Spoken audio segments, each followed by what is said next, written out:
Harding, Coolidge, and Hoover in some ways get lumped together, in part because they're Republicans, in part because they seem very much less colorful and less interesting than Wilson and Roosevelt. But the other thing that's significant about the Republican presidents is that they do share political ideology that's tied into the idea that business and free enterprise should be the sort of framing point for politics. Harding's term in office is distinguished primarily by some of the people he appoints to cabinet positions. For all of his own, say, intellectual weaknesses, Mr. Harding appears to have had a pretty keen eye for talented individuals. So that, for example, he chose Herbert Hoover to be Secretary of Commerce. Hoover emerged from the war as probably one of the most popular and certainly one of the most highly regarded American political leaders.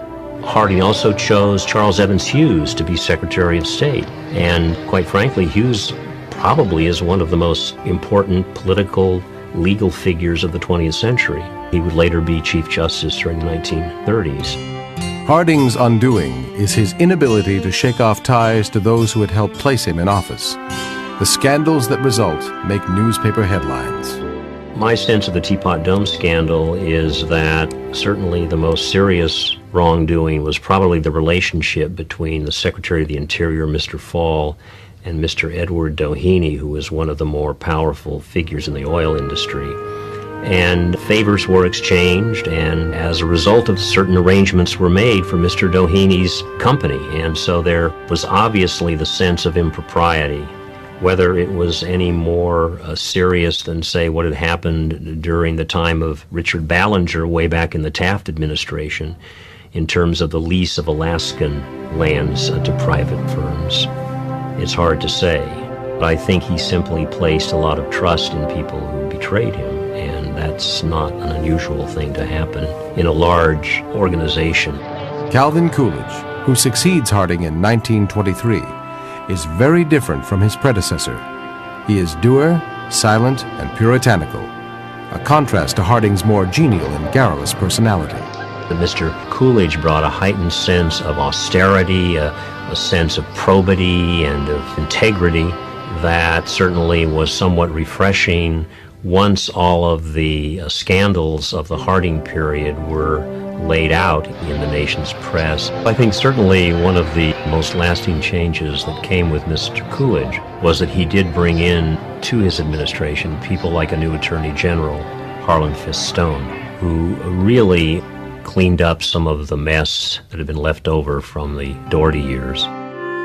It is likely that Coolidge would have been re-elected in 1928 if not for the fact that he walks into the press room one day and hands each reporter a slip of paper containing a single sentence.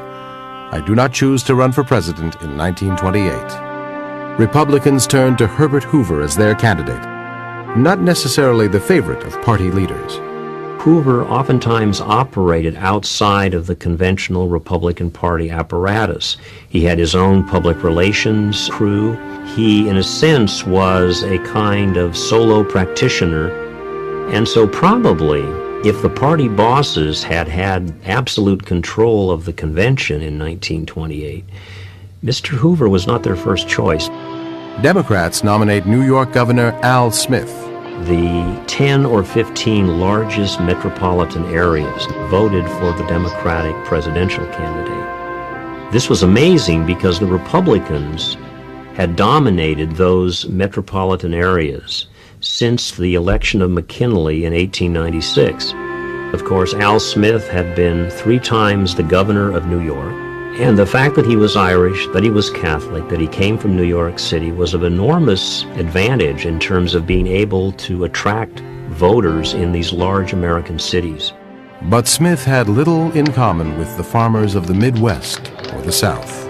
He could not appeal beyond this kind of urban ethnic constituency. So to a large extent, Mr. Hoover had a somewhat broader vision of the American future.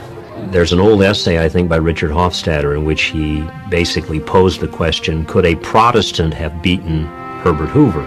And the answer he came up with was no, that there was such a sense of economic well-being, of prosperity in November of 1928, that it was unlikely that any Democratic candidate, Franklin Roosevelt, anyone, would have been able to overcome the advantage which the Republican Party had, simply because people were voting their pocketbooks, and the pocketbooks for many of them were still rather fat.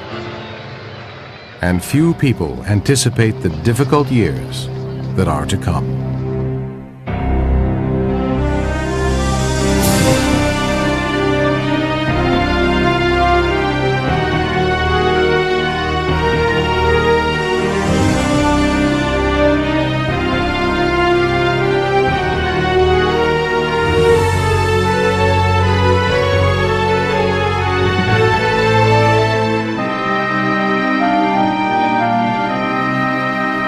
The Unfinished Nation is a 52-part American history series. For more information about this program and accompanying materials, call 1-800-576-2988 or visit us online at www.intelecom.org.